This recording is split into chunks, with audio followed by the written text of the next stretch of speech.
إن الحمد لله نحمده ونستعين به ونستغفره ونستهديه ونعوذ بالله تعالى من شرور أنفسنا وسيئات أعمالنا من يهده الله فلا مضل له.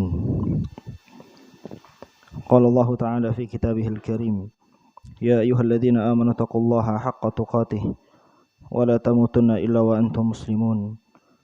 وقال تعالى يا أيها الناس اتقوا ربكم الذي خلقكم من نفس واحدة وخلق منها زوجها وبث منهما رجالا كثيرا قولا سديدا يصلح لكم أعمالكم ويغفر لكم ذنوبكم ومن يطع الله ورسوله فقد فاز فوزا عظيما.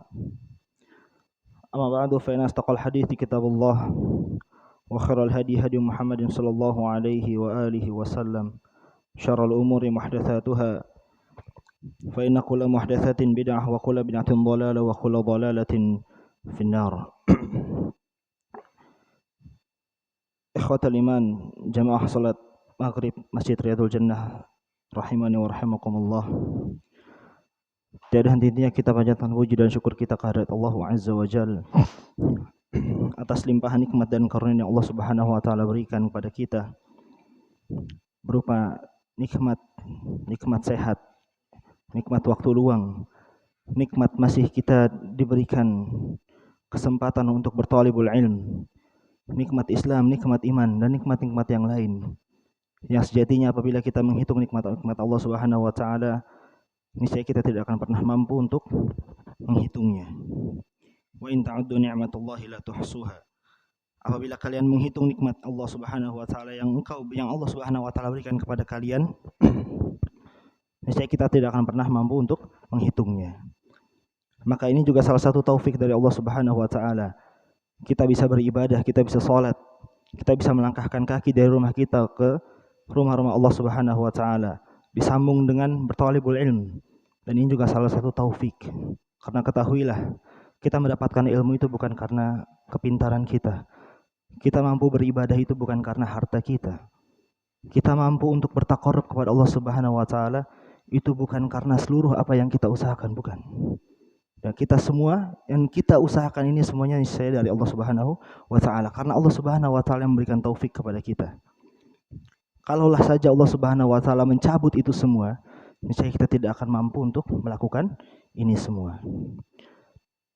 Dan samping itu juga salawat dan salam senantiasa curahkan kepada suri tauladan kita Rasulullah sallallahu alaihi wa alihi wasallam serta para sahabatnya, para tabi'in, para tabi'ut tabi'in yang senantiasa istiqamah berjalan di bawah naungan sunnah beliau hingga akhir kiamat. Ikhwatal iman wa akhwati fillah azanallahu wa iyyakum. Kita akan melanjutkan pembelajaran kita di kitab Al-Adabul Mufrad, yang dimana kita sampai pada hadis yang ke-41 di bab 4 di bab berapa ini? 20 ya.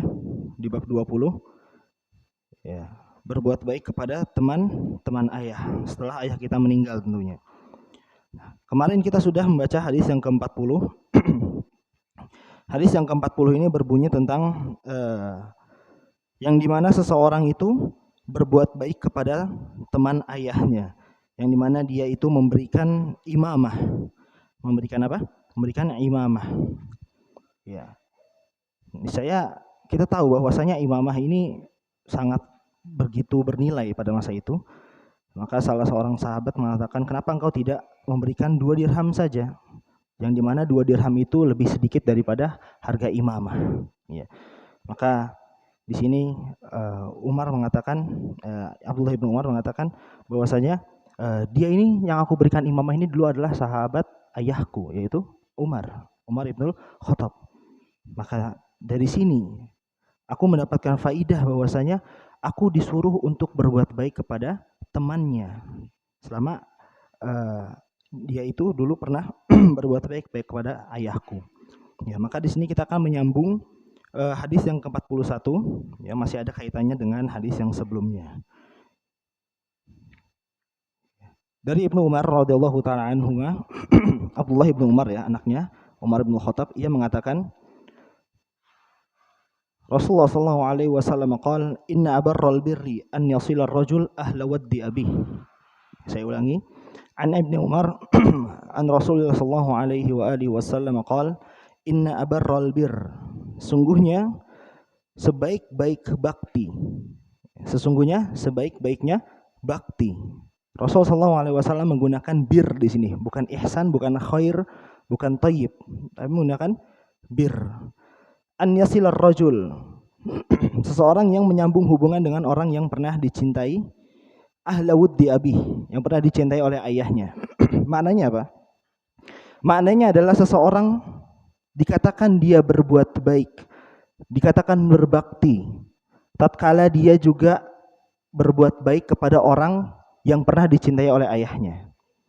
Siapa di sini orang yang pernah dicintai ayahnya? Itu umum banyak. Bisa temannya, ya, bisa siapa saudaranya, kakaknya, adiknya, pamannya, bibinya, dan seterusnya. Semua orang yang pernah berinteraksi dengan ayah kita atau dengan ibu kita, maka itu wajib untuk kita sambung tali rahimnya, sambung kita silaturahim. Ala wuddi abi. Maka Rasul sallallahu alaihi wasallam di sini mengatakan bir, bukan husn, bukan apalagi thayyib, bukan khair. Kita tahu dalam bahasa Arab ini kalimat baik itu banyak ya. Ada bir, ya, ada apa lagi? Ada hasan, ya, ada apa lagi? Ada khair, ya, thayyib. Banyak. Akan tapi Rasul sallallahu alaihi wasallam memilih di sini dengan kalimat bir. Apa yang membedakan? Yang membedakan adalah bir ini lebih tinggi kedudukannya dibandingkan khair, dibandingkan thayyib dan yang lainnya. Maka pernah kita mendengar kalimat atau haji yang mabrur, ya enggak? Ya, sering. Apalagi umroh yang mabrur. Apa itu yang dimaksud dengan mabrur? Bir, diambil dari kata bir di sana. Ya, haji yang benar-benar diterima oleh Allah Subhanahu wa taala. Dan bir di sini itu hubungannya antara hamba dengan Allah Subhanahu wa taala. Maka di bab ya yang kita sedang jelaskan di sini itu maknanya adalah birrul walidain, bukan khairul walidain, bukan thayyibul walidain, bukan apa lagi? Ihsanul walidain, bukan. Akan tapi apa? Birrul walidain. Ya, diambil dari kata bir, maknanya baik, kebaikan, segala jenis kebaikan yang ada pada seorang hamba terhadap Rabbnya, di situ meliputi segalanya di sini. Inna abarral bir, sungguhnya sebaik-baiknya bakti. Dan ketahuilah bahwasanya tatkala orang tua kita sudah wafat, ayah kita sudah wafat, ibu kita sudah wafat, banyak cara untuk berbuat baik kepada mereka berdua. Dan salah satunya apa? Dengan salah satunya ini, ya, itu menyambung tali silaturahim dengan seseorang atau dengan keluarga yang pernah dicintai oleh ayahmu, yang pernah dicintai oleh ayahmu. Maka di sini juga pernah dipraktekkan oleh para salaf terdahulu bahwasanya Rasul sallallahu alaihi wasallam itu seringkali berbagi makanan terhadap teman-temannya siapa? Khadijah. Ya, kita tahu bahwasanya Khadijah ini salah seorang istri yang dicintai oleh Rasul sallallahu alaihi wasallam, bahkan tidak ada yang menandingi Khadijah saat itu. Ya kan? Dikisahkan siapa yang seringkali cemburu pada Khadijah? Aisyah. Ya kan? Aisyah sering kali mengatakan ya Khadijah tuh hamra'u syidqain, ya kan? Katanya Aisyah pada Rasul sallallahu alaihi wasallam tatkala Rasul sallallahu alaihi wasallam menyebut kebaikan-kebaikan Khadijah mulu, bahasa kita begitu, ya. Khadijah tuh hamra'u syidqain, yang memiliki tulang rahang yang merah, mananya udah tua. Ya, udah tua. Toh Allah Subhanahu wa taala telah menggantikannya, ya, telah menggantikan Khadijah dengan aku, sesuatu yang lebih baik darinya. Ya. Apa kata Rasulullah SAW? Ma abdalani Allahu azza wa jal khairan minha. Tidak, demi Allah, Allah Subhanahu wa taala tidak menggantikan Khadijah. Maknanya adalah tidak ada yang menggantikan Khadijah, lebih baik dari Khadijah enggak ada. Rasulullah SAW melanjutkan lagi, qad amanas bi idz kafara biyan nas. Ya, sungguhnya Khadijah itu orang yang pertama kali mengimani aku tatkala semua orang itu kufur kepada aku. Ya, tatkala Islam itu datang, malaikat Jibril datang pada Rasulullah SAW di Gua Hira. Siapa pertama kali? Khadijah. Ya, Khadijah yang pertama kali mengimani. Kemudian Rasul melanjutkan lagi, wa sadaqatni in kadzabiyan nas, dan membenarkanku tatkala seluruh manusia itu mendustaiku, mananya enggak percaya. Ini kayak seperti apa? Kayak seperti kejadiannya Isra dan Mi'raj ya. Semua orang tidak percaya, hanya beberapa orang-orang saja yang memang Allah Subhanahu wa taala pilih untuk menemani perjuangan Rasul sallallahu alaihi wasallam. Salah satunya Abu Bakar As-Siddiq, dan dari kalangan wanita yaitu adalah ada Khadijah radhiyallahu taala anha. Dan kemudian wawasatni bimaliha idh haramaniyan nas. Dan Khadijah itu juga menyumbangkan seluruh hartanya. Ya, tatkala seluruh manusia ya, itu tidak ada yang ingin menyumbangkan hartanya di jalan Allah. Maka Khadijah itu menyumbangkan seluruh hartanya untuk berdakwah di jalan Allah pada Rasul sallallahu alaihi wasallam. Kemudian warazaqani Allahu azza wa jalla waladaha idh haramani auladan nisa. Dan aku juga mendapatkan anak dari Khadijah, yang dimana aku tidak mendapatkan anak dari istri-istriku yang lain, gitu kan? Rasul sallallahu alaihi wasallam tidak mendapatkan anak dari Aisyah, kecuali 2 wanita, istri-istri Rasul yang melahirkan anak dari Rasul sallallahu alaihi wasallam. Yang pertama Khadijah, dan yang kedua siapa? Mariatul Qibtiyah. Ya. Anak Rasul ada berapa? 7. 3 laki, 4 perempuan. Ya. Yang pertama siapa? Yang pertama yang dinamakan siapa? Qasim. Ya. Qasim, pokoknya semua 6. Ya. 6 itu dari rahimnya siapa? Khadijah. Illa Ibrahim, kecuali Ibrahim yang dilahirkan dari rahimnya Mariatul Qibtiyah. Dan tidak ada Aisyah, tidak punya anak dari Rasul. Ya, begitupun istri-istri yang lain. Ya, bagaimana tidak cinta? Bagaimana tidak cinta Rasul sallallahu alaihi wasallam kepada Khadijah? Gitu kan? Dan kita tahu bahwasanya salah satu istri yang dicintai oleh Rasul sallallahu alaihi wasallam ada Khadijah, dan ketika Khadijah itu meninggal, Rasul sallallahu alaihi wasallam terus silaturahim kepada teman-temannya, kepada keluarganya. Bahkan di salah satu kisah ada seseorang yang di mana itu berjalan ya, dan Rasul sallallahu alaihi wasallam memerintahkan kepada Ummul Mukminin Aisyah untuk memberikan sebuah, apa bahasa kita mungkin besek ya, kue seperti itu, berikan kepada orang itu. Kenapa? Karena dulu dia orang yang sering berinteraksi kepada siapa? Khadijah. Ya, segitunya. Padahal Khadijah sudah wafat, dan Khadijah bukan ibunya, bukan bapaknya, cuma seorang istri. Dan makanya di sini wuddi abi, para ulama mengatakan di sini mananya umum. Mananya siapa? Umum. Bukan hanya bapaknya, bukan hanya ibunya. Kita berbuat baik kepada teman kakak kita. Kita berbuat baik kepada teman adik kita, silakan. Ya. Kita berbuat baik kepada siapa? Teman paman kita. Paman kita sendiri pun harus kita baikin terlebih dahulu. Akan tetapi dengan catatan, ya, ini semua dilakukan setelah orang tua kita meninggal. Ya, kalau orang tua kita masih ada, siapa yang harus kita wajib untuk baktikan? Ya orang tua kita dulu, baru orang lain.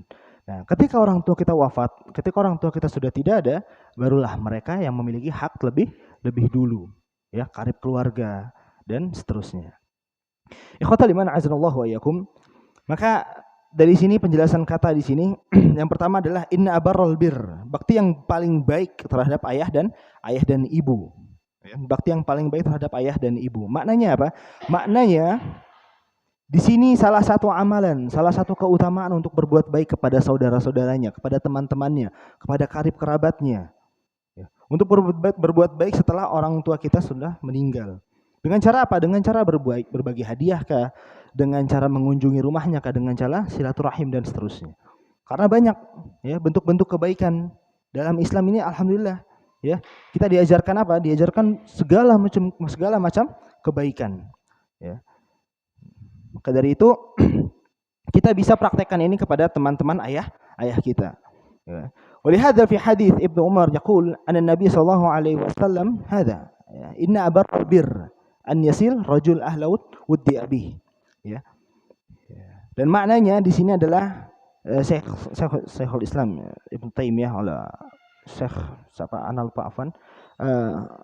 Utsaimin kalau enggak salah, dia mengatakan ahibba abi, maknanya adalah orang-orang yang pernah dicintai oleh ayahmu. Siapapun itu, temannya kah, saudaranya kah, pamannya kah. Ya. Wa kadza ummi, dan begitupun juga ibumu. Ya. ibumu. Akan tapi di sini lafaznya cuma abi, ya. Lafaznya siapa? Abi. Ya, tidak hanya terbatas dari saudaranya ayah. Akan tapi teman-temannya ibu, saudaranya ibu juga harus kita panjangkan silaturahim. Wa hakadha jaddi. Ya, dan begitu juga kakek kita. Dan begitu juga siapa? Kakek kita. Ya. Min abarrul birri wa min ahsanil ihsani an yasil aqarib abihi wa asdiqaihi. Ya. Wa aqarib ummihi wa asdiqaiha. Fakullu hadha minal birr wal ihsanu wa karimal akhlaq. Syekh Utsaimin mengatakan di sini semuanya umum. Ya, semuanya umum. Tidak terbatas dari ayah saja. Ibu pun juga sama, harus kita baktikan teman-temannya. Maknanya adalah harus kita berbuat baik kepada teman-teman kakek kita, ya. Kemudian apalagi di sini jaddi, kakek kita, nenek kita mungkin kalau perlu, ya. Wa hakadha ummi, dan begitu juga ibu kita. Karena sejatinya berbuat ihsan, berbuat baik, berbuat bir, ini adalah sebaik-baiknya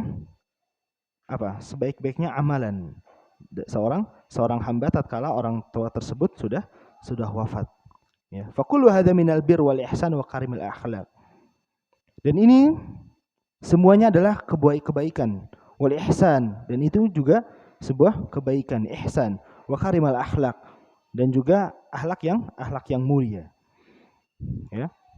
Nah, makna bir di sini juga khusus tentunya tadi, ya, yang sudah kita sebutkan. Bir di sini adalah kebaikan yang sangat inti dari setiap perilaku manusia. Gitu. Makanya ketika kita mengatakan bir, gitu kan, itu sebenarnya kaitannya dengan Allah Subhanahu wa taala melalui perantara manusia tentunya. Tatkala kita birrul walidain itu perantara manusia, akan tapi kebaikannya langsung kepada Allah. Makanya Allah Subhanahu wa taala sangat kecewa kepada hamba yang dimana hamba tersebut seringkali berbuat kerusakan atau berbuat tidak baik kepada orang tuanya. Maknanya apa? Tatkala engkau menyakiti ibumu, tatkala engkau menyakiti ayahmu, sejatinya engkau telah menyakiti Allah Subhanahu wa taala. Ya kan? Dan ini tergambarkan, ya, sering dengar di sini, ya. Sering kali kita dengar ridullah fi ridul walidain, gitu kan. Ridhonya Allah berada di ridho orang tua. Wa suhtullah fi suhtul walidain, dan murkanya Allah pun sama. Ya, murkanya Allah pun sama.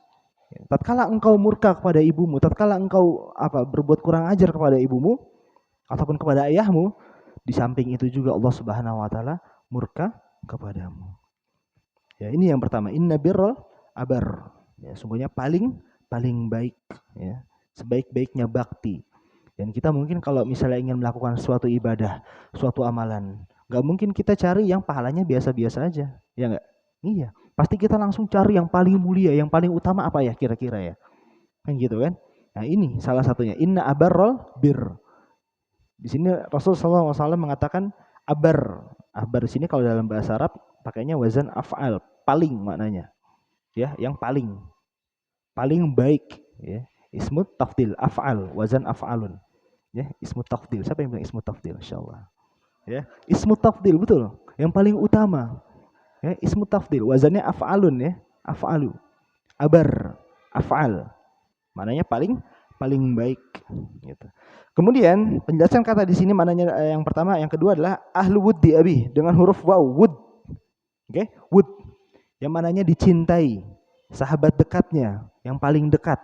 Besti ayah kita siapa kita cari? Besti umi kita siapa kita cari? Ya. Kalau perlu kita mungkin sering kali berinteraksi dengannya, atau mungkin anggaplah mereka sebagaimana ibu kita sendiri. Ya.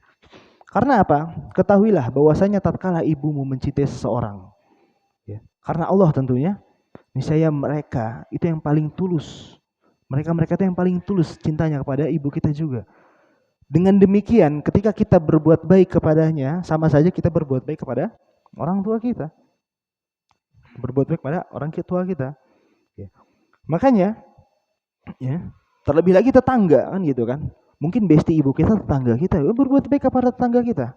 Ya, double tuh dapatnya berarti. Berbuat baik kepada tetangga, terlebih lagi berbuat baik kepada kerabat yang dicintai oleh ibu kita atau ayah kita. Ya. Nah, di hadis ini memiliki banyak kandungan. Ya, tentunya di hadis ini memiliki banyak kandungan. Apa yang bisa kita ambil faidah dari hadis ini? Salah satunya adalah keutamaan menyambung hubungan dengan para sahabat ayah setelah ia meninggal. Dan ini salah satu keutamaan tatkala orang tua kita telah meninggal. Dan salah satu amalan yang paling baik, ya, selain kita mendoakan kedua orang tua kita. Nah, ini juga salah satu amalan nih. Terus mendoakan apa? Ayah kita, ampunan, ya kan? Kemudian berinfak atas atas nama mereka.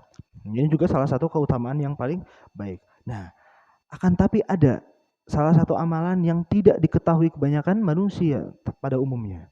Yaitu apa? Ya ini. Yang sedang kita baca hadisnya malam-malam hari ini. Yaitu berbuat baik kepada teman ayah atau berbuat baik kepada teman ibu. Ya, ini yang tidak kita tahu.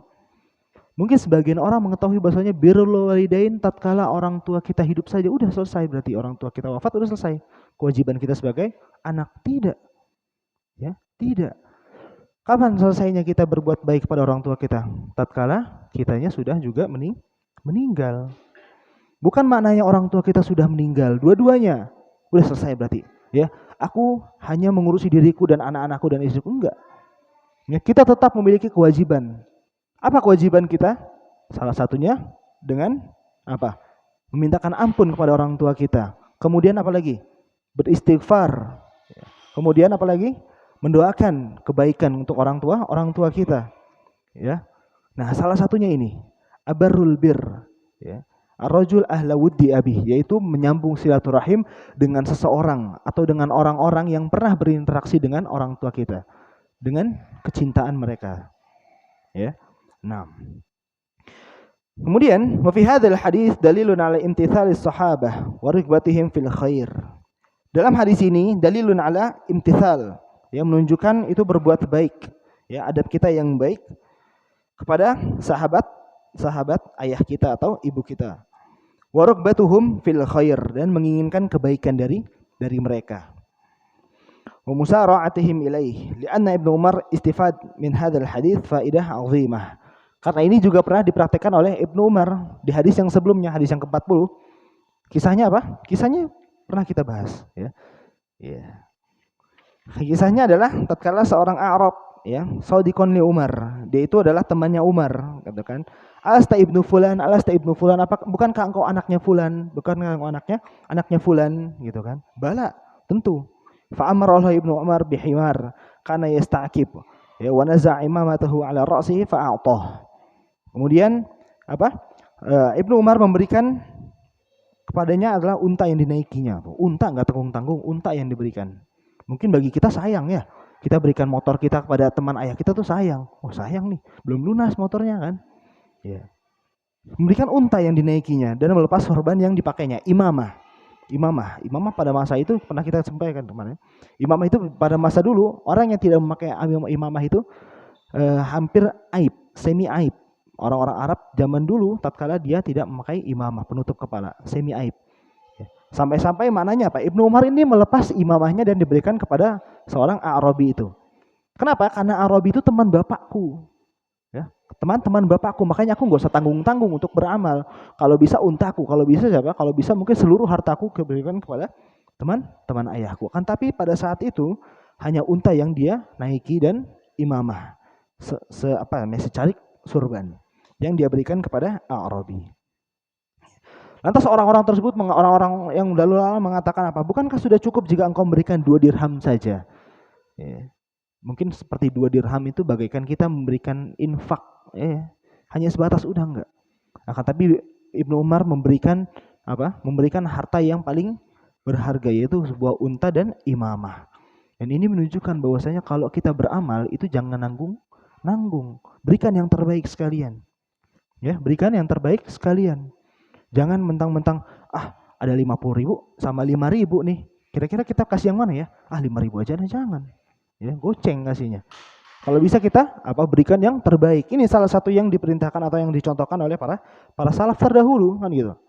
Ya. Dia berikan yang terbaik baginya. Ya, berikan yang terbaik baginya. Dan orang-orang terdahulu ya akhi, mereka itu enggak pernah perhitungan dengan apa yang dia miliki. Ya, tidak pernah perhitungan yang dia miliki. Kalau bisa seluruh hartanya dia berikan di jalan Allah Subhanahu wa taala. Banyak contohnya sahabat yang sering kali melakukan hal demikian. Siapa? Abu Bakar As-Siddiq, Utsman bin Affan, Abdurrahman bin Auf dan lain-lain. Ya, itu semua dia berikan hartanya, seluruh hartanya di jalan Allah Subhanahu wa taala dengan apapun caranya, dengan entah berperang, entah hanya sekedar infak, ya, dan lain-lain. Dan ini yang contoh di kasus Abdullah bin Umar, ini adalah dia memberikan hartanya di jalan Allah untuk apa? Untuk menyambung tali silaturahim yang pernah disambung oleh ayahnya, ya. Nah, kemudian kandungan hadis selanjutnya ini juga berlaku bagi para sahabat, ibu, kakek, buyut, suami, istri. Ya, banyak nih. Jadi hanya tidak fokus kepada apa? Kepada ayah saja enggak. Mungkin istri kita dulu apa? Istri kita dulu pernah punya teman yang solihah, yang dimana mungkin tatkala istri kita ke kajian sering sama dia, tatkala kita nggak bisa mengantarkan, ya, tentunya kajian-kajian yang dekat yang tidak terhitung safar, teman istri kita yang sering menemaninya, kemudian istri kita meninggal, ya, apa yang kita lakukan? Nikah lagi? Enggak, ya. Enggak, ya. Ya, tatkala istri kita meninggal, yang mungkin kita bisa apa? Bisa berbuat baik kepada temannya, berbuat baik kepada ayahnya, mertuanya, ya. Jadi jangan sampai istri kita meninggal, ya udah selesai berarti. Gak ada lagi kontak dengan keluarganya, tidak ada lagi kontak dengan adik istri kita, tidak ada lagi kontak dengan teman-teman istri kita. Jangan. Ya. Dan ini juga dicontohkan tadi. Ya, Rasulullah SAW sering kali membagi rezeki, bagi kue kepada teman-temannya Khadijah. Karena apa? Karena memang benar Khadijah salah satu istri yang dicintai. Terlebih lagi Rasul SAW memberi hadis ini, ya, sesuai dengan hadis ini. Dia mengaplikasikan apa yang ia sabdakan, ya, apa yang dia sabdakan. Berlaku bagi sahabat, ibu, tentunya ibu dan orang tua kita. Terlebih kakek kita, buyut kita, suami dan istri kita, ya. Sebagaimana ditunjukkan oleh hadis lain dan kebiasaan Nabi SAW menolong dan senantiasa berhubungan dengan para sahabat Khadijah radhiyallahu taala anha, ya. Nah, ini hadis yang ke-41 yang dimana hadis ini menunjukkan apa? Menunjukkan berbuat baik kepada sanak saudara, ya, kerabat, teman, ya, dan lain-lain yang pernah berinteraksi dengan ayah kita, ibu kita, istri kita, atau suami-suami, para suami, ya, kakek, buyut dan lain-lain, ya. Nah, ikhwatal iman wa akhwati fillah azanallahu wa iyyakum. Wa hadhihi min ni'matillahi azza wa jalla. Ketahuilah bahwa ini salah satu nikmat dari Allah Subhanahu wa taala. Tatkala apa? An wasa'a li ibadihi. Ya, sungguhnya Allah Subhanahu wa taala telah meluaskan wasa'a li ibadihi abwabal khair. Allah Subhanahu wa taala meluaskan pintu-pintu kebaikan. Wa qatharaha lahum. Ya. Hatta yalju fiha min kulli janib. Sampai-sampai Allah Subhanahu wa taala juga memperhatikan hal yang demikian, yang dimana mungkin orang-orang itu tidak sampai perhatiannya sampai sini, gitu. Tapi Allah Subhanahu wa taala memerintahkan kita untuk berbuat baik kepada teman-teman ayah kita atau ibu kita, yang dimana kita mungkin nggak sampai sini, gitu loh, ya. Dan ini salah satu wasa'a li ibadihi abwabal khair. Allah Subhanahu wa taala membuka pintu-pintu kebaikan yang luas, ya, salah satunya dengan kita berbuat baik kepada teman ayah kita atau teman ibu kita. Dan ini salah satu nikmat dari Allah Subhanahu wa taala.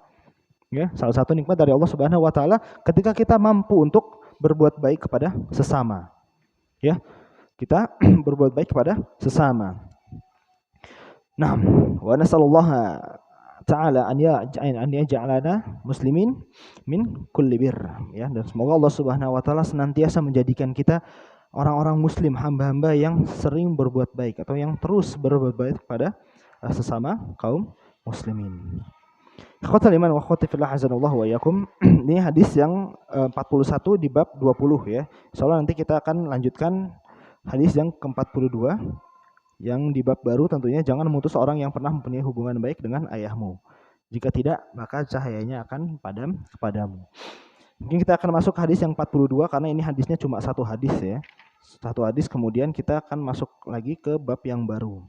Dan tentunya di hadis yang ke-42 ini masih ada kaitan tentang berbuat baik kepada teman ayah, ya, atau teman ibu. Nah, di hadis yang 42 silakan, ada yang mau baca? Ada mic-nya satu lagi? Ada, silakan. Kita habiskan di 42 ya. Berarti nanti kita pertemuan selanjutnya kita masuk bab baru. Bismillah. Bishr bin Muhammad mengabarkan kepada kami, ia berkata, Abdullah mengabarkan kepada kami, ia berkata, Abdullah bin Lahiq mengabarkan kepada kami, ia berkata, Akhbarni Sa'du bin Ubadata Zurikiyu anna abahu qala kuntu jalisan fi masjidil madinati ma'a Amr bin Utsmanu famarra bina Abdullah bin Salamin muttakian ala bani akhihi fanafada anil majlisi thumma atafa alaihi faraja'a alaihim faqala ma syi'ta Amr bin Utsmana marrataini aw salasan fawalladzi ba'atsa Muhammadan sallallahu alaihi wasallam bil haqqi fi kitabillahi azza wa jalla marrataini la taqta man kana yasilu abaka fayutfa'u bidzalika nuruka. Sa'ad bin Ubadah Az-Zuraki mengabarkan kepadaku bahwa ayahnya berkata, aku pernah duduk di Masjid Madinah bersama Amr bin Utsman, lalu datanglah Abdullah bin Salam, kemudian duduk bersandar pada keponakannya. Lalu ia meninggalkan majelis dan kemudian kembali. Ia lalu berkata, apa yang engkau inginkan wahai Amr bin Utsman? Diucapkannya 2 atau 3 kali. Demi Rabb yang mengutus Muhammad dengan kebenaran, sesungguhnya itu ada di kitabullah. Diucapkannya 2 kali. Janganlah engkau memutus orang yang dulu mempunyai hubungan persahabatan dengan ayahmu agar itu tidak menyebabkan cahayamu menjadi padam. Nah, barakallahu fikum.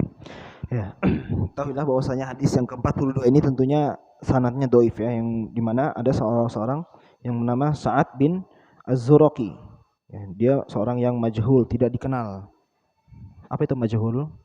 Tidak dikenal. Enggak kenal siapa dia. Kan gitu. Nah, di sini juga mendapatkan faedah tentunya dalam ilmu hadis ini saling menguatkan. Apa saling menguatkan? Seseorang dengan seseorang yang lain. Gitu loh. Orang ini kalau nggak dikenal kita nggak akan langsung mensahihkan. Kenapa? Karena kita itu mengambil ilmu tuh harus tahu gurunya ini siapa, orangnya ini siapa, gitu kan?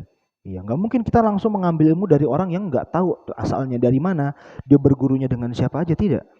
Ya, dan ini adalah salah satu bentuk Salah satu bentuk Allah Subhanahu Wa Taala menjaga agama ini, ya, menjaga kemurnian agama ini.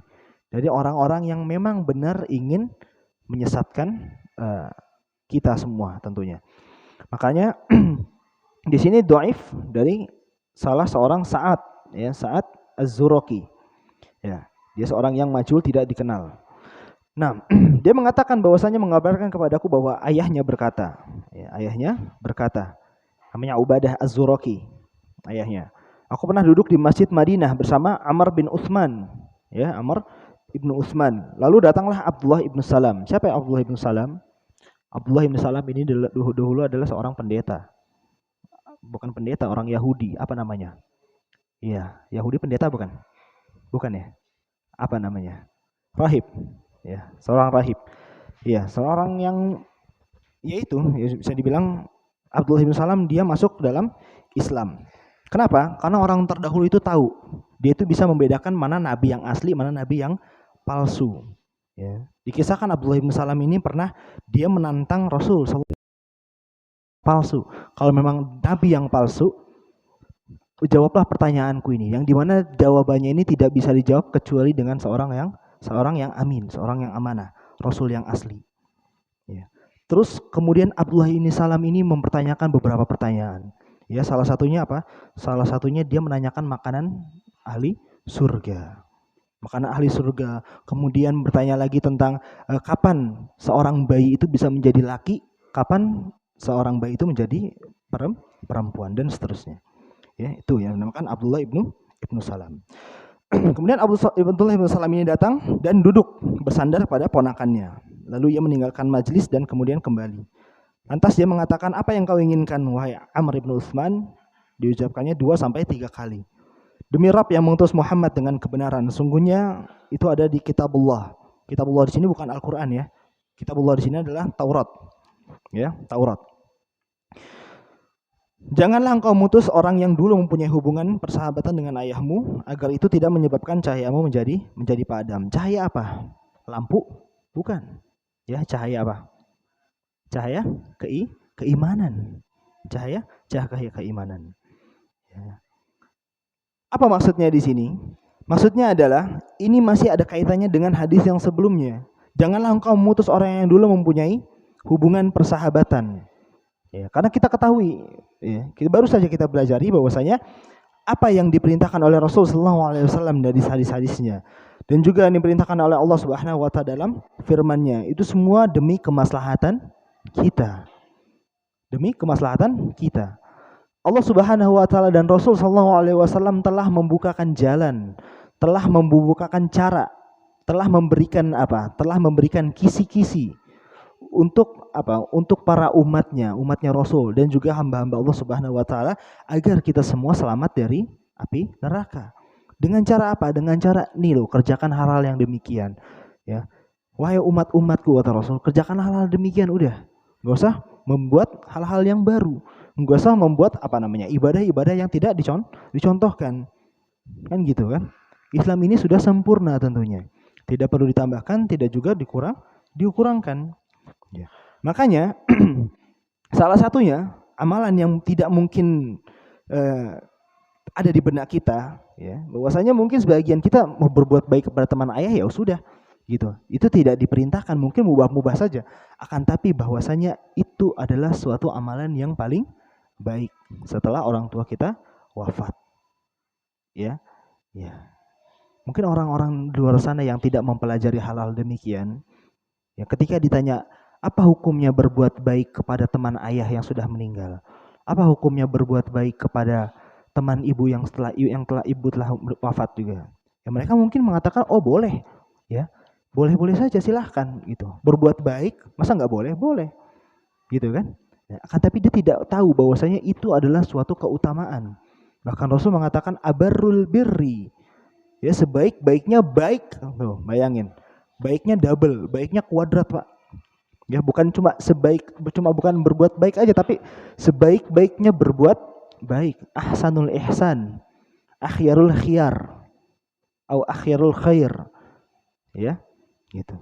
Abarrul bir, yakni ayasil rajul ahla wuddi abi. Yaitu adalah salah seorang yang dia berbuat baik kepada teman ayahnya tatkala ayahnya itu sudah wafat. Ya. Nah, kita ambil kandungan hadisnya langsung aja di hadis ini ya, karena kita tidak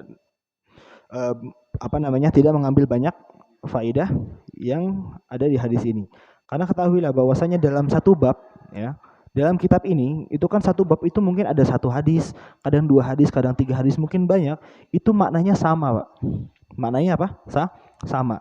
Jadi faedahnya itu aja gitu. Faedahnya itu aja. Lantas apa yang kita ambil dari hadis yang satu dan hadis yang lain? Kita ambil mungkin makna hadis. Ambil apa? Makna hadisnya atau penjelasan katanya. Mungkin kalau ada beberapa syarah ya kita syarah hadisnya. Nah, kandungan hadis di sini adalah penjabaran hadis ini telah dimukakan pada hadis nomor 40 ya, pada bab berbuat baik kepada teman ayah. Lagi-lagi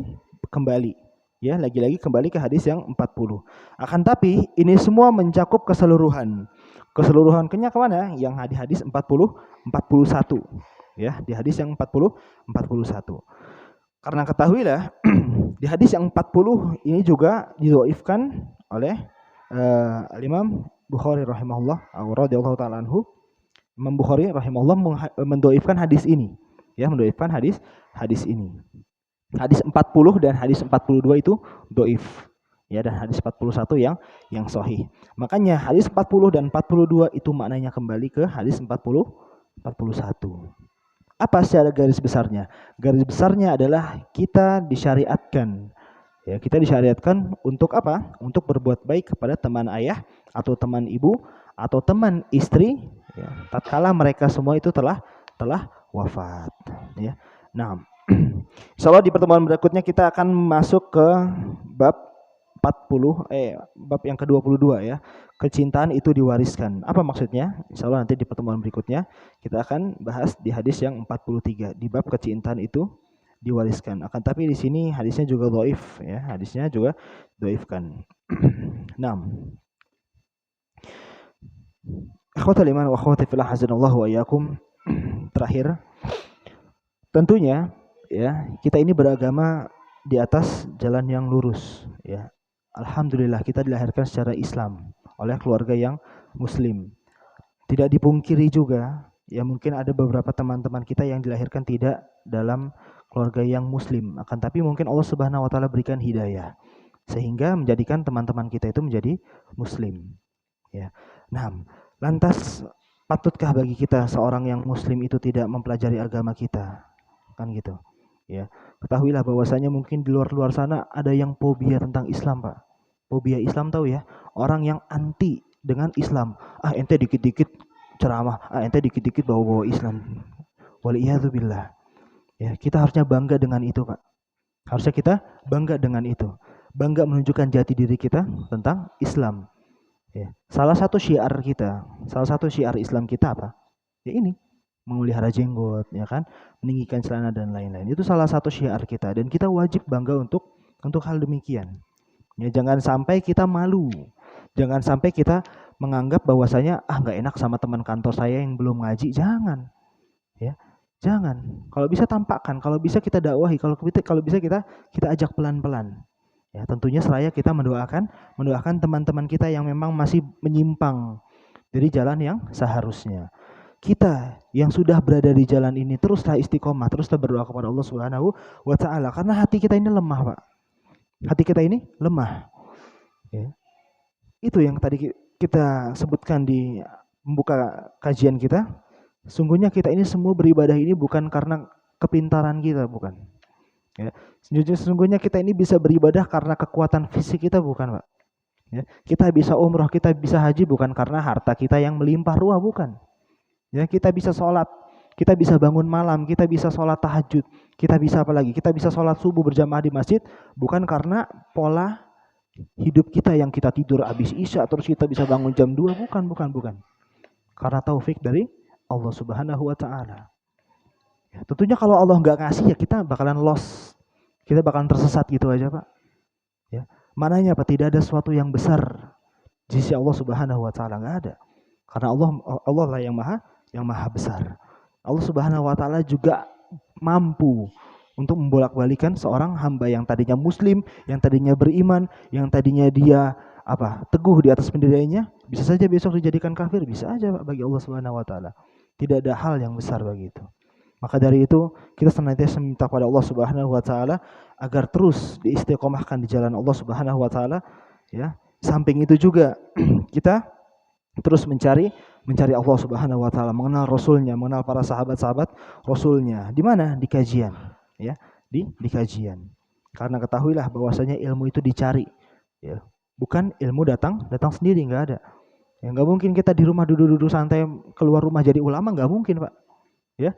Ulama itu perlu tahunan. Gitu.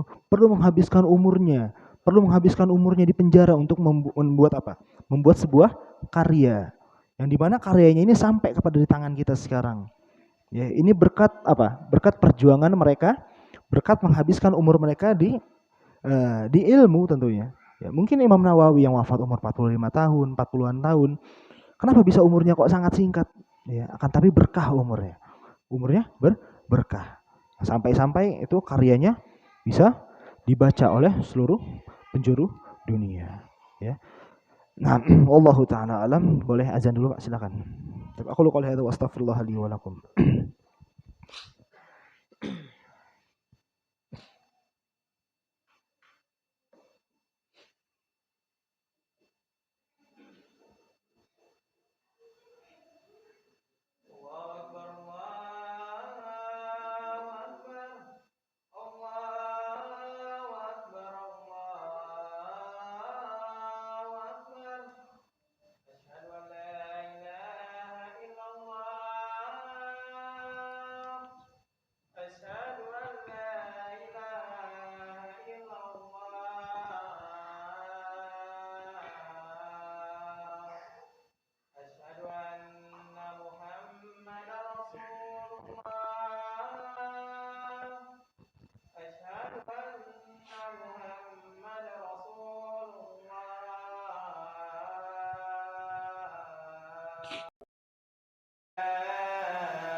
Ya mungkin sebagian ikhwan wal akhwat mungkin ada yang mau ditanyakan, silakan. Kita buka sesi tanya jawab atau diskusi, tafadhol. Bismillah. Izin tanya Ustaz, apakah termasuk terkena dosa ghibah seorang ibu atau orang tua itu menceritakan keburukan perilaku anaknya? Perilaku keburukan tadi, ceritanya tadi diceritakan lagi kepada anaknya yang baik itu Ustaz. Jadi kayak curhat gitu, seorang ibu punya anak 2 nih Pak Ustaz. Nah, ada salah satu anaknya ini punya perilaku yang kurang baik gitu kepada orang tua tadi. Nah, kemudian orang tua ini cerita, curhat gitu bahwa oh kakakmu ini begini-begini gitu. Apakah termasuk dosa ghibah gitu Ustaz? Udah itu aja. Itu aja Ustaz. Baik. Soal akhir? Dah. Silakan. Ini kan sahabat Nabi kan Sa'ad bin Ubadah pernah berdoa ya Ustaz ya. Doanya unik ya Ustaz ya. Nah? Doanya unik dia. Ya jadi dia berdoa, ya Allah jadikan aku orang kaya, aku tidak pantas menjadi orang fakir. Bolehkah untuk kita doa tersebut Ustaz? Oke. Udah? Yang lain? Enggak ada? Silakan. Bismillah, Assalamualaikum warahmatullahi wabarakatuh. Di bab ini Ustaz, di mana kita harus berbuat baik kepada teman ayah. Teman ayahnya ini apakah terbatas atau semua? Dalam artian misal contoh ayah misalnya semasa hidup punya teman-teman misalnya dulu ayah punya gabung sama geng motor balap liar gitu misalnya. Nah, apakah ini termasuk teman-teman yang harus kita berbuat baik kepadanya setelah ayah kita wafat misalnya? Ya, itu aja Ustaz. Cukup ya. Nah, apakah orang tua kena dosa ghibah ketika ghibah ya?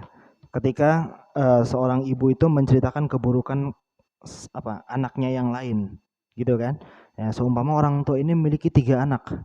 Nah, tapi semua anaknya ini soleh, illa anak yang terakhir, kecuali anak yang terakhir mungkin sering nakal gitu ya, mohon maaf kayak yang bandel dan lain-lain. Nah, akhirnya ibunya ini menceritakan kebandelan anaknya ini kepada kakak-kakaknya, anak yang pertama dan anak yang kedua. Nah, pertanyaannya, apakah orang tua ini kena dosa ghibah? Tidak. Enggak. Kenapa? Karena untuk mentahdzir. Apa makna tahdzir? Peringatan, memberikan peringatan, memberikan himbauan kepada anaknya, jangan sampai kamu kayak dia, ya, seperti itu. Kenapa? Karena ketahuilah bahwasanya pernah ingat kisah Yusuf ya, ingat kisah Yusuf dan saudara-saudaranya, ya, itu yang paling sangat sekali kental paling sangat dekat untuk hasad. Kakak adik itu, pintu hasadnya itu sangat tinggi, Pak. Pintu hasadnya itu sangat tinggi dibandingkan rekan kerja, terus tetangga, rekan-rekan dan lain, ya. Kecuali saudara. Ya, saudara itu kemungkinan untuk hasad itu sangat tinggi. Gitu loh. Jadi kalau bisa orang tua meskipun tidak terkena dosa ghibah di kasus ini, kalau bisa jangan sampai dia menceritakan kelebihan saudaranya terhadap saudaranya yang lain. Contoh, kayak misalnya si ibu ini memiliki 3 anak tadi, ya. Anak yang pertama mungkin sudah sukses karirnya. Ya, Akan tapi anak yang kedua ini belum, gitu. Jangan sampai membuat anak yang kedua ini hasad kepada anak yang pertama. Bagaimana caranya? Caranya seorang tua itu harus mendamaikan kakak dan adiknya. Caranya adalah mungkin orang tua ini harus memberikan motivasi kepada anak yang kedua. Ya, memberikan motivasi kepada anak yang kedua, dan jangan sekali-kali mengatakan, tuh lihat abangmu, lihat kakakmu, lihat apa lagi? Apa sih bahasa daerah kakak? Udah ya boleh. Ya mungkin orang Padang bilangnya udah lihat udakmu gitu ya, lihat abangmu, lihat kakakmu, ya. Ya, jangan sampai bilang begitu. Kenapa? Karena tatkala orang tua mengatakan hal demikian, ya, apa yang dirasakan oleh sang adik? Wah, berarti orang tuaku lebih sayang kepada dia nih. Ya karena apa? Karena ngasih uang bulanannya lancar nih. Sedangkan aku yang masih begini-gini aja nggak bisa melakukan apa-apa. Boro-boro bikin orang tua bangga. Yang ada bikin kesal mulu gitu. Wah kesal aku nih sama abang aku nih, ya kan? Hasad lagi. Ya.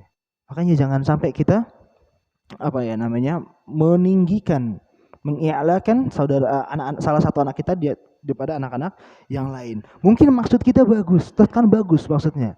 Maksudnya ingin menjadikan mungkin seorang adik ini menjadi seperti kakaknya. Bukan dengan cara itu. Dengan cara yang lain. Kita ini dituntut untuk adil sebagai orang tua, Pak. Dituntut untuk adil. Jangan berat sebelah. Oh, mungkin karena dia karena dia solih, atau mungkin karena si ini tidak ini, atau tidak hal yang lain.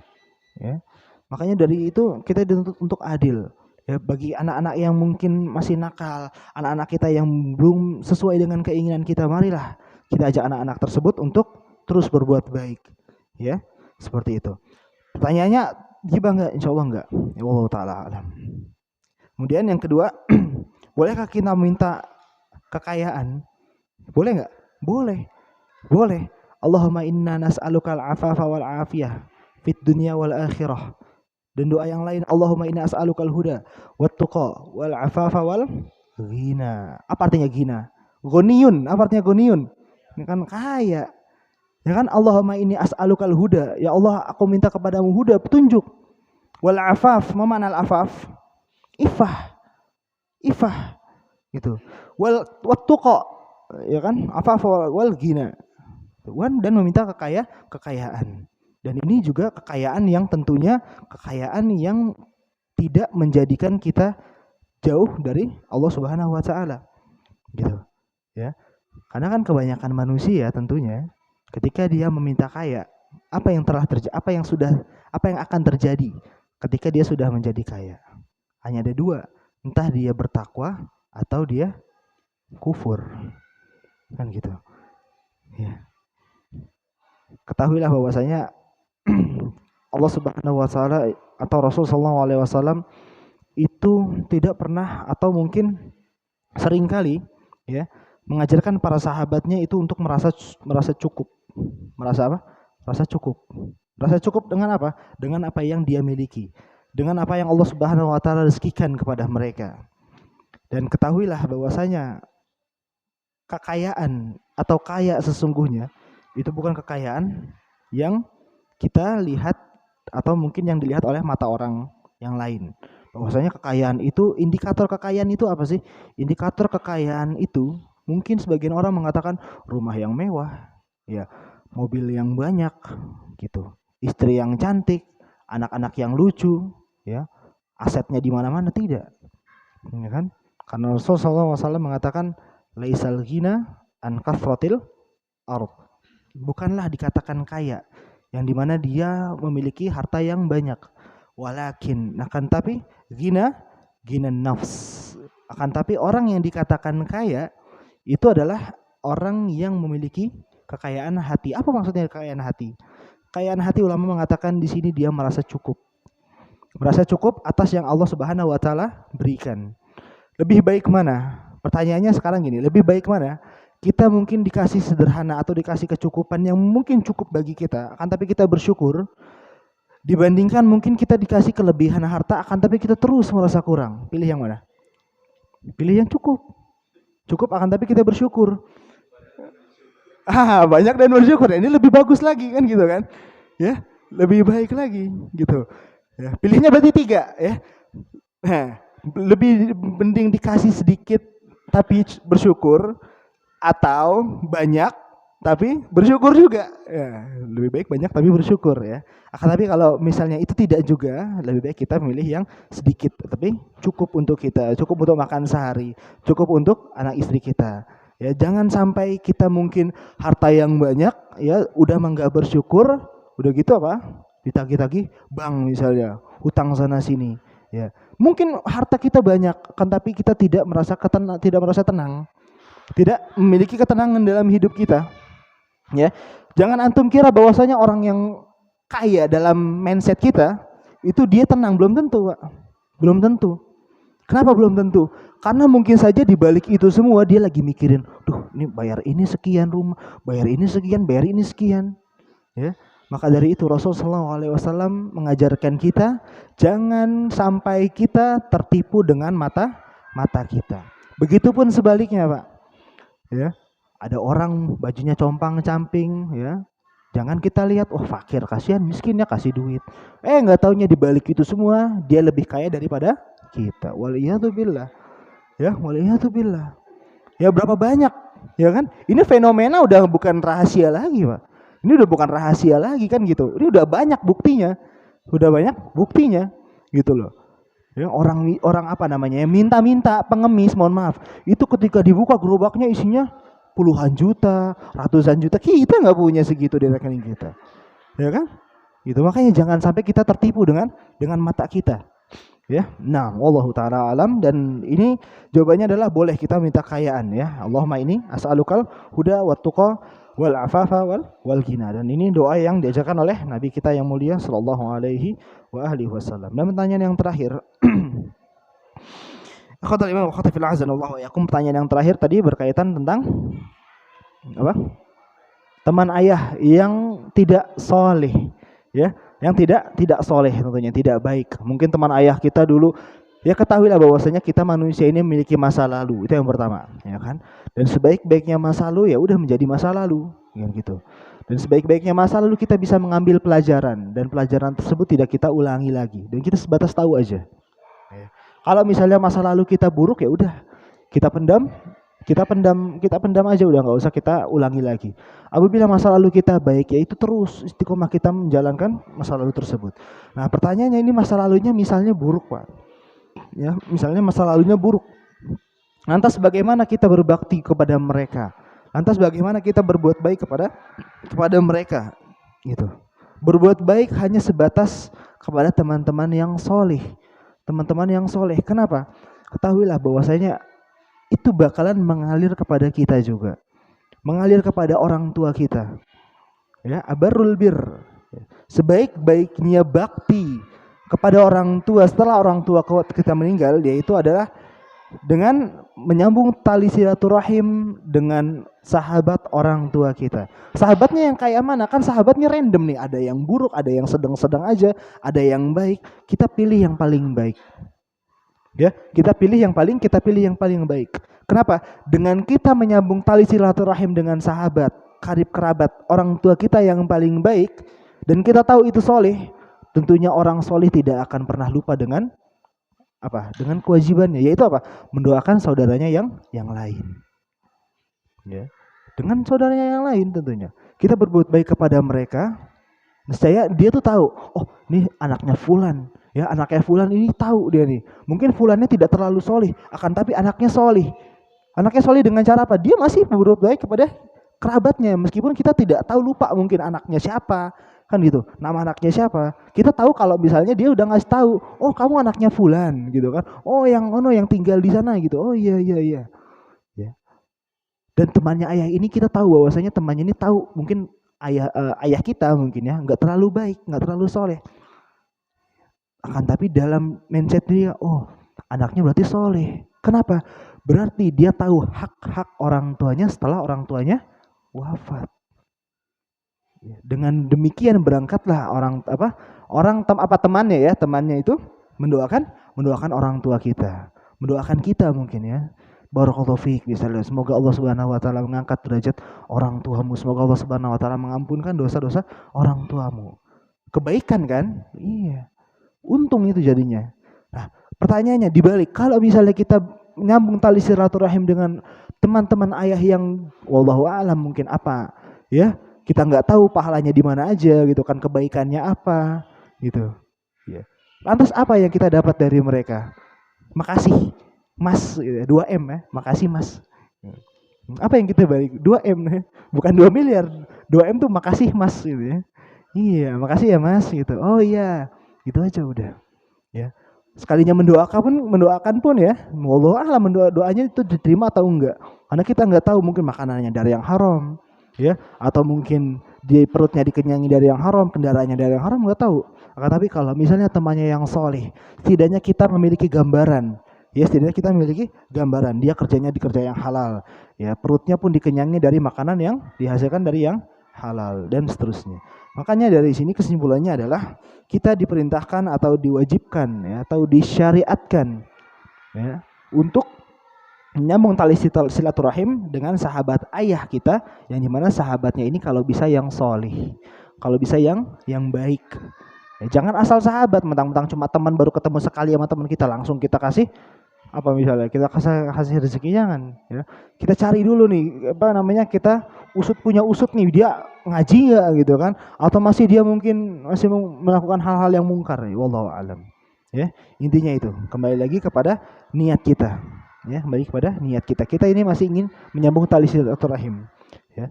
Tali silaturahim ini tentunya dengan cara yang baik. Dengan cara yang baik ini juga tujuannya harus kepada orang yang baik pula ya, jangan asalan ya. Begitupun tadi ya, sedekah, infak, jangan asal-asalan, jangan ngelihat matanya oh compang-camping nih kasih, jangan ya, jangan sampai ketipu dengan mata kita. Dan ketahuilah yang terakhir, investasi ya, investasi harta, bukan investasi pahala, tentunya dengan hal-hal yang menguntungkan, yang dimana pahala tersebut akan kembali lagi ke kita ya. Kemana investasinya? Ke memang benar-benar orang yang kita tahu, oh orang ini orang ini menyebarkan ilmu, oh orang ini mengajarkan ilmu, oh orang ini thalibul ilm, yang dimana dengan kita menghidupinya, misalnya mungkin suatu saat nanti dia menjadi ulama, suatu saat dia menyebarkan ilmu ya, dan itu semua akan mengalir ke kita, yang dimana kita itu menghidupi hidupnya ya, membiayai hidupnya ya, kita akan merasakan pahalanya juga. Wallahu taala alam ya. Tapi nggak ada lagi, saya rasa cukup ya, insyaallah kita akan bertemu lagi di bab yang baru nanti ya, di bab yang baru ini di bab 22 atau 23. Wallahu taala alam. Sudah ya, salat ya berarti ya. Hadanallahu wa iyyakum wa sallallahu ala nabiyina Muhammad wa nakhtatimi doa ghafaratul majid. Subhanakallahumma rabbana wa bihamdika asyhadu an la ilaha illa anta wa nastaghfiruka wa natubu ilaik. Assalamualaikum warahmatullahi taala wabarakatuh.